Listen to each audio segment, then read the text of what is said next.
할렐루야. 할렐루야. 지난 한 주간도 평안하셨습니까?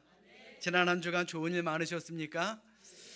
별일도 없었고 지나온 날들과 같았다라고 하면 그것이야말로 하나님의 은혜인 줄로 믿으시길 바랍니다. 왜요? 특별한 것이 없는 삶이 무슨 은혜가 되겠느냐라고 생각하시는 분들도 계시겠지만, 지금 반대편에서 일어나는 전쟁의 소식을 들을 때마다 특별한 일이 없는 하루하루가 얼마나 소중한지 모릅니다. 아멘. 물론 우리나라도요, 크고 작은 전쟁이 있죠. 여러분들의 가정 안에서도요, 일터 안에서도, 우리 교회 안에서도 크고 작은 전쟁이 있습니다. 그러나 산다는 것 자체가 하나님의 은혜 아니겠습니까? 전쟁과 같은 시대에 우리 예배 자리에 함께 건강하게 근심 걱정 다 내려놓고 예배할 수 있는 것만으로도 하나님께서 우리에게 주신 큰 은혜와 복임을 믿으시기를 주님의 이름으로 축원합니다. 자, 우리 옆에 있는 분들과 이렇게 인사합니다. 우리는 참 복 많은 사람들입니다.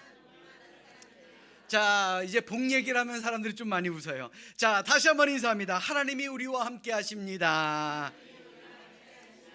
그래요. 우리가 이 자리에서 평안하게 웃으며 우리 믿음의 가족들을 만나서 하나님께 예배하고 교제할 수 있는 것만으로도 이 시간이 하나님께서 주신 은혜의 시간, 정말 기적과 같은 시간임을 기억하시기를 주님의 이름으로 간절히 축원합니다.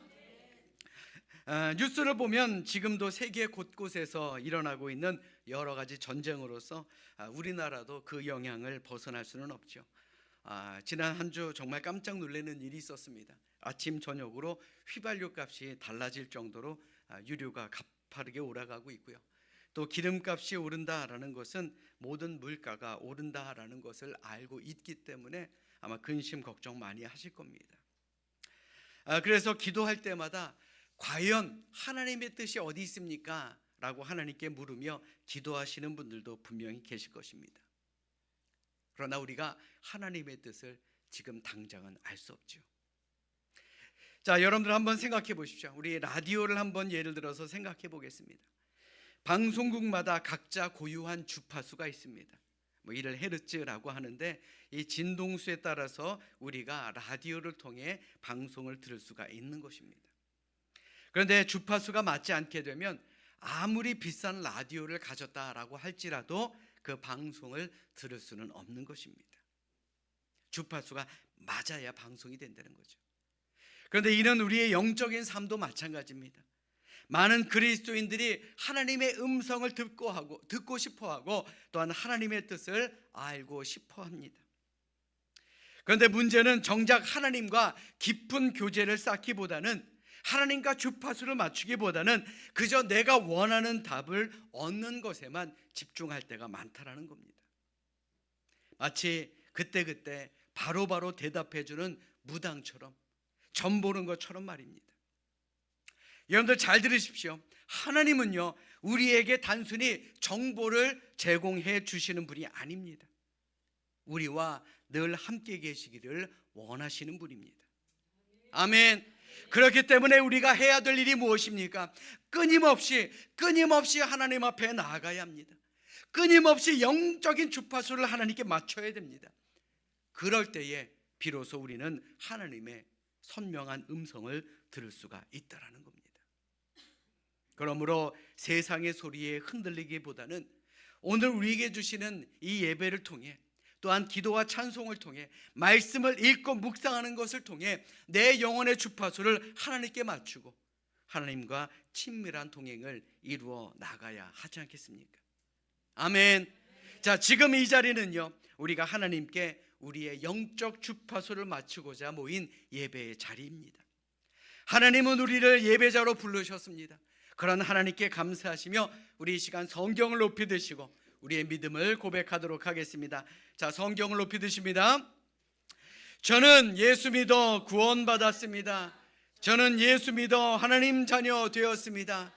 저는 예수 믿어 천국 백성 되었습니다.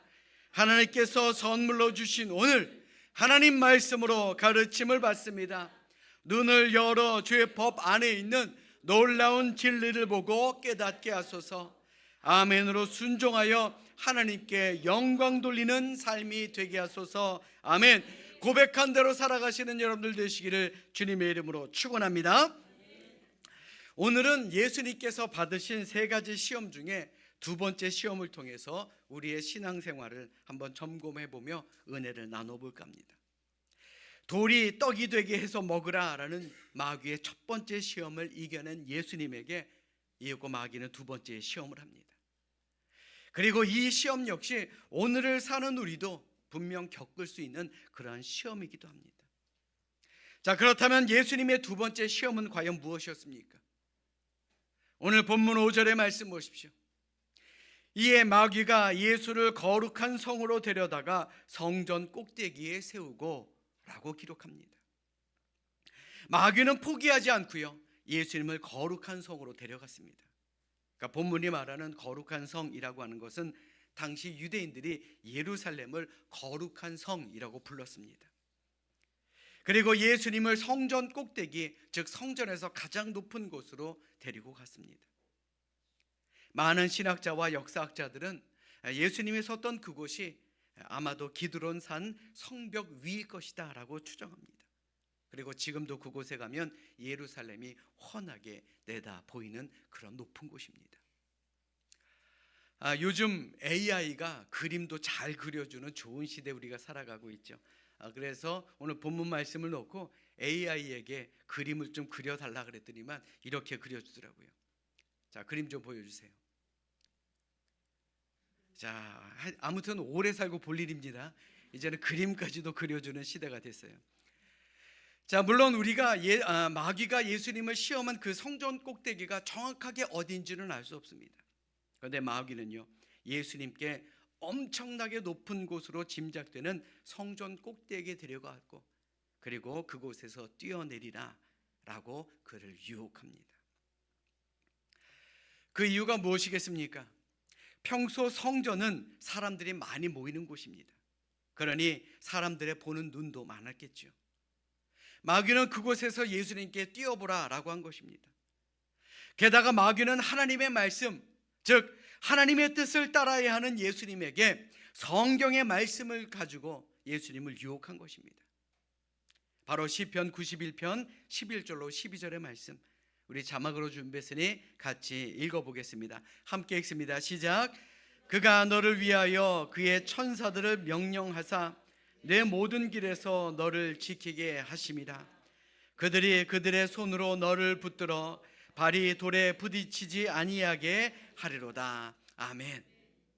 그러니까 쉽게 말해서 예수님께 마귀는 많은 사람들이 보는 곳에서 당신이 하나님의 아들이 정말 맞다면 한번 뛰어내려 보세요.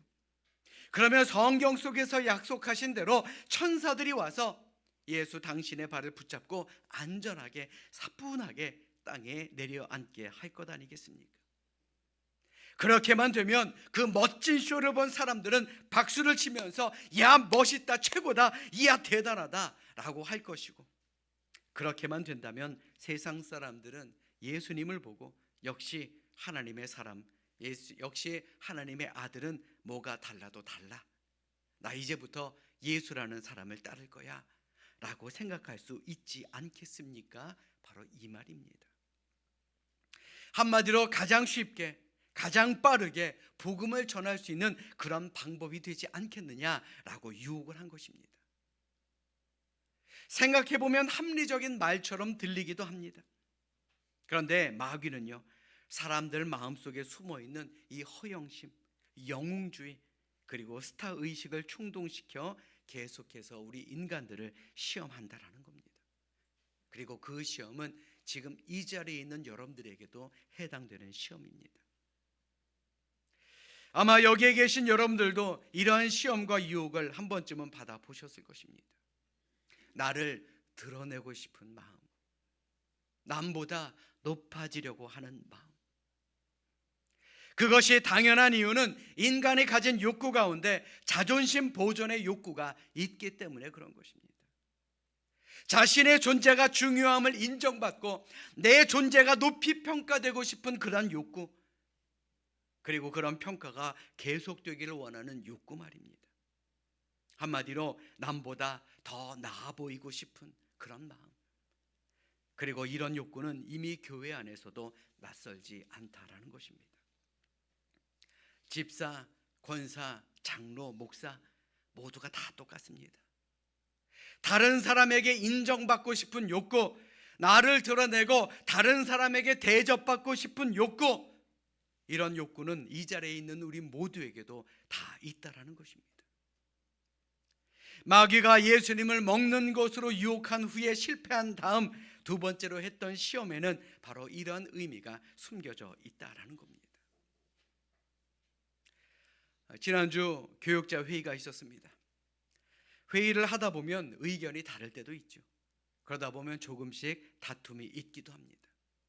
생각해 보면 우리 가정에서도 마찬가지잖아요. 일터 안에서도 마찬가지입니다. 목회자들이라 그래서 다르겠습니까?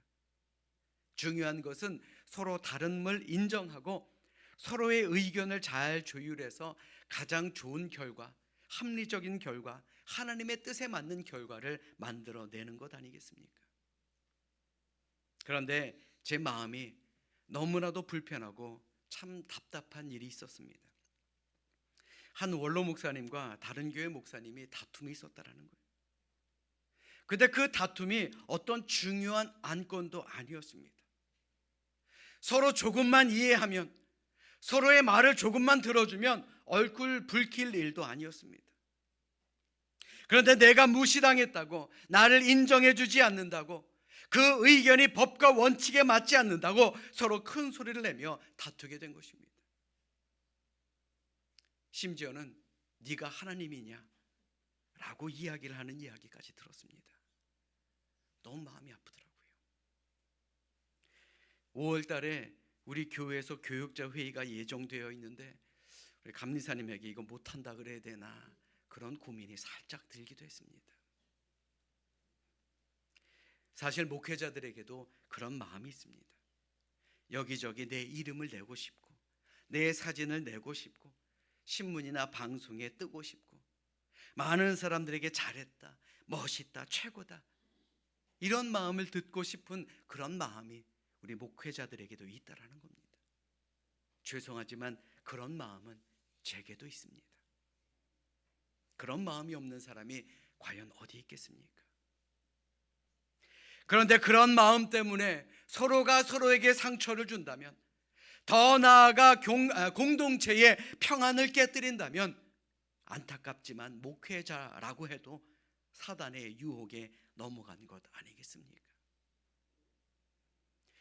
이 자리에 있는 여러분들도 마찬가지입니다. 먹고 사는 것이 해결된 사람들에게 다가오는 그 다음 유혹은요, 눈에 보이는 것보다 더 나은 것을 추구하는 데서 오는 그러한 시험이다라는 겁니다. 남보다 더 인정받고 싶고 남보다 더 높은 곳에 가고 싶고 그런 시험이 찾아온다라는 거예요. 밥 먹고 살만한데 왜 주일 성수 못하고, 이만하면 살만한데도 왜 하나님의 것을 하나님의 것으로 구별하지 못합니까? 사람들에게 인정받고 박수받고 부러움의 대상이 되는 그런 자리에 가고 싶기 때문 아닙니까? 하나님의 자리보다 그 자리가 더 귀하다라고 생각하기 때문 아닙니까? 나를 드러내기 원하는 영웅주의, 스타의식 때문에 여기저기 다니느라고 주일조차 제대로 지키지 못하고, 그리고 하나님의 것을 하나님의 것으로 구별하지 못하기 때문 아닙니까? 나를 드러내기 위해서, 하나님께 드리는 것보다 나를 위해서 쓰는 것, 그것 때문에 우리가 하나님께 드리지 못하는 것 아닙니까? 나를 드러내고 싶고 더 재미있는 곳을 찾아다니기 때문에 하나님을 멀리하는 것은 아닌지 우리 다시 한번 생각해 봐야 하지 않겠습니까? 사랑하는 여러분, 예수님께서 시험을 받으신 곳이 어디입니까? 바로 성전, 그 중에서도 꼭대기입니다. 최고 높은 곳, 꼭대기에 가고 싶은 마음은 누구에게나 있습니다. 그러나 정점 꼭대기는요, 반대로 항상 위험한 곳입니다. 왜요? 떨어지기 쉬운 곳이기 때문에, 시험에 들기 쉬운 곳이기 때문에 조심해야 되는 것입니다. 그럼에도 불구하고 사람들은 꼭대기를 좋아하죠. 꼭대기에 올라가기 위해 수단과 방법을 가리지 않습니다. 내가 남보다 나아지기 위해서, 내가 남보다 더 큰 명예를 얻기 위해서, 내가 남들보다 더 많은 것을 가지기 위해서 신뢰도 버리고요, 우정도 버리고, 인격도 내다버리고, 신앙도 저버리면서 그곳에 가려고 노력합니다. 돈을 쓰고 모함을 하고 심지어 싸우기까지 합니다. 나를 드러내기 위해서. 그러나 꼭대기는 언제나 시험받는 장소다라는 것을 우리는 기억해야 합니다. 이 자리에 있는 여러분들도 마찬가지입니다. 내가 꼭대기에 가려고 한다라고 하면, 혹은 꼭대기에 머물고자 한다라고 하면 반드시 우리에게도 사단의 시험이 찾아온다라는 것을 우리는 잊어서는 안 될 줄로 믿습니다. 우리 옆에 있는 분들 바라보십시오. 겸손한 사람처럼 보이십니까? 아멘인 줄로 믿습니다. 우리가 이 세상을 살면서 신앙적으로 큰 장애를 가져오는 것이 두 가지가 있다 그럽니다. 그중 하나는 바로 안일함입니다. 매너리즘이라고 들었죠. 늘 하던 일을 하는 것이라고 생각하는 것이 문제다라는 거예요. 교회 일로 말하자면 1년에 52주나 되는 주일 중에 좀 몇 번 좀 빠지면 어때? 라고 생각하게 만드는 것. 내가 해야 되는 일인데도 이거 뭐 나중에 하면 되지, 이런 거 꼭 해야 돼, 이런 거 안 해도 괜찮아 라고 생각하게 만드는 것. 그런데 이러한 안일함이 계속되고 이러한 안일함이 익숙해지면 우리는 어느샌가 하나님 앞에서 미안하고 죄송스러운 마음까지도 사라지게 된다라는 것입니다. 그리고 또 하나는 분주함입니다. 바쁘고 분주한 것이 문제라는 거예요. 내가 남보다 더 잘나 보이고 꼭대기에 올라가기 위해서 이렇게 뛰고 저렇게 뛰고 이 사람 저 사람 만나고 여기에 가고 저기에 가느라 바빠서 교회도 나오지 못합니다. 주일 성수조차 하지 못합니다. 그러면서 이렇게 기도하죠. 하나님, 좀 여유로워지면 저 열심히 믿음 생활하겠습니다. 그런데 이러한 안일함과 분주함이 결국 나 자신의 영적인 삶을 죽이는 것이다라는 것을 우리는 기억해야 하는 겁니다. 이런 마음이 마귀의 유혹에 내 영적인 자리를 내어주는 것입니다. 우리 스스로에게 한번 물어보십시오. 과연 나는 어떠한 신앙생활을 하고 있는가? 내 영적 상태는 과연 어떠한가 말입니다. 우리 옆에 있는 분들 바라보시면서 우리 이렇게 알려줍시다. 오늘부터 제대로 믿겠습니다. 좀 제대로 좀 믿읍시다. 아멘. 다시 한번 옆에 있는 분들에게 알려줍시다. 마귀에게 지지 않겠습니다. 아멘. 자, 마귀는요, 어느 곳에서나 우리를 유혹하고 우리를 시험에 빠지게 만듭니다. 여러분들 잘 들으십시오. 시험이라고 하는 것은요, 광야같이 험한 곳, 더러운 곳, 추한 곳, 캄캄한 곳에만 있는 줄로 착각하는 사람들이 많습니다. 그러나 죄인들이 모인 곳에만 시험이 있는 것 아니죠. 성전에도 있고 교회 안에도 있고 구별된 곳에도 예외 없이 시험은 있다라는 겁니다. 예수님도 거룩한 성에 있는 그 성전의 꼭대기에서 시험받지 않으셨습니까? 오늘날도 마찬가지입니다. 신앙생활을 하는 사람의 마음을 아프게 하는 사람이 누구입니까? 교회 나올 마음을 빼앗아가는 사람이 과연 누구입니까? 기쁨으로 봉사할 마음에 상처를 주는 사람이 누구입니까? 목회자의 가슴을 후벼파고 목회자의 눈에서 눈물을 뽑고 한숨 쉬게 만드는 사람이 과연 누구냐라는 겁니다. 먼 곳에 있는 사람이 아니더라고요. 여러분들 꼭 기억하십시오.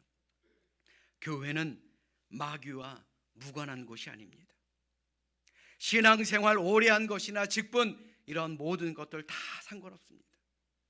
어떨 때에는 먼저 믿은 사람이, 어떤 때는 직분을 가진 사람이 마귀의 도구가 돼서 내게 다가오기도 하고요, 또 어떨 때는 나도 모르게 내 자신이 마귀의 도구가 되어 다른 사람에게 상처를 줄 때도 있습니다. 여러분도 한번 생각해 보십시오. 교회 안에 새로운 새신자들끼리 싸우는 거 보셨습니까? 교회 오자마자 목회자와 싸우는 새신자 보셨나요? 절대 그렇지 않습니다. 다툼이 있고 분쟁이 있는 교회를 한번 살펴보십시오. 목사와 목사가 싸우고요, 목사와 장로가 싸우고 장로와 장로가 싸웁니다. 천사 같았던 사람들, 예수님과 친해 보였던 사람들, 하나님을 가장 사랑하고 교회를 사랑하고 목사를 사랑했던 그런 사람이었던 것 같은 사람들이 오히려 교회를 시끄럽게 하고 사람들의 마음을 아프게 하지는 않았던가요? 그러므로 우리도 정신 차리고요, 우리 앞에 놓여 있는 시험을 반드시 이겨내야 할 줄로 믿습니다. 아멘. 오늘 본문 7절의 말씀 보십시오. 예수께서 이르시되 또 기록되었으되 주 너의 하나님을 시험하지 말라 하였느니라 하시니, 예수님께서는 마귀의 시험을 성경 말씀을 인용하셔서 또 물리치셨습니다. 이는 오늘을 사는 우리도 마찬가지입니다. 말씀으로 이겨내야 되는 거예요. 예수님처럼 말씀을 가까이에 두고 성경 말씀으로 영적 유혹과 시험을 이겨내야 한다는 겁니다. 아멘. 이게 바로 성령 충만이에요. 다른 게 성령 충만 아닙니다. 마음속에 말씀이 늘 있는 사람. 마귀도요, 하나님의 말씀 잘합니다. 그런데 그 귀한 하나님의 말씀을 마귀는 시험의 도구로 쓰지 않았습니까? 예수님에게 성전 꼭대기에서 뛰어내려도 성경에 기록된 대로 하나님이 천사를 보내주셔서 네 발을 지켜주실 것이다. 그러니 네가 하나님의 아들이 맞다면 한번 하나님의 말씀을 시험해봐. 하나님의 말씀을 의심하게 만들려고 한 것 아닙니까? 말씀을 너무 잘하니까. 사랑 여러분, 하나님의 말씀, 하나님의 약속은 믿는 것이지 시험해보고 확인해보고 증명해보고 이해하는 것이 아닙니다. 다시 한번 말씀드립니다. 하나님의 말씀, 하나님의 약속은 그저 믿는 것이지 우리가 시험해보고 확인해보고 증명해보고 이해하는 것이 아니다라는 것입니다. 하나님의 말씀이 다 이해가 되십니까? 아닙니다. 우리가 그렇게 완벽하고 완전한 사람들 아닙니다. 그러므로 하나님의 말씀을 믿음으로 받아들이는 믿음의 사람들이 되시기를 주님의 이름으로 축원합니다. 그게 바로 성령 충만한 사람이에요. 우리 모두가 성령 충만한 사람들이 되시기를 주님의 이름으로 축원합니다. 참으로 안타깝게도 우리의 삶의 현장에는 지금도 여러 가지 시험이 있습니다. 어려움이 있고요, 우리의 믿음을 흔드는 많은 조건들이 있습니다.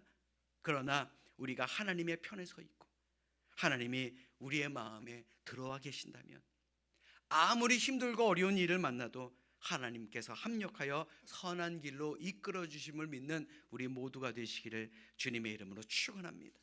자, 문제는요, 내가 하나님 안에 있느냐, 그게 중요하다라는 거예요.